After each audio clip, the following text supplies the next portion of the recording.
My channel.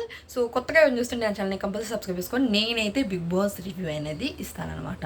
ఇక్కడ ఏంటి అంటే బిగ్ బాస్ సీజన్ 8 చాలామందికి కొంచెం నచ్చక, చాలామందికి నచ్చకపోవడం అన్నీ కరెక్టే.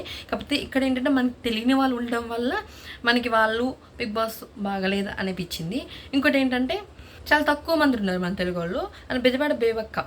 సో ఈమె గురించి నేను ఎందుకు చెప్తున్నానంటే ఈమె 1 వీక్ అయింది. వెళ్ళిన తర్వాత తన ఈ గేమ్ ఆడిందా ఆడలేదా అనేది మనం చూస్తున్నాం. ఎక్కడ కరెక్ట్గా కానరాలేదు.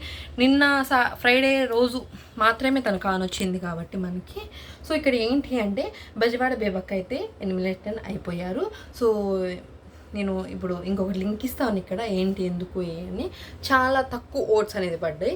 ఇంకోటి ఏంటంటే తన గేమ్ తను ప్రూవ్ చేసుకోలేకపోయింది. మినిమం నేను 2 వీక్స్ అయినా ఉంటుందేమో అనుకున్నా, కానీ 1 వీక్లోనే పోయింది ఇవా. బట్ ఇలా ఉంటుంది బిగ్ బాస్ అసలు ఏం జరుగుతుందా కూడా అర్థం కాదు. ఇంకోటి ఏంటంటే ఫ్రైడే నిఖిల్తో కొంచెం గొడవ, ఆయన ఇంకా ఏమో వంటగదిలోనే ఉండడం సరిపోయింది.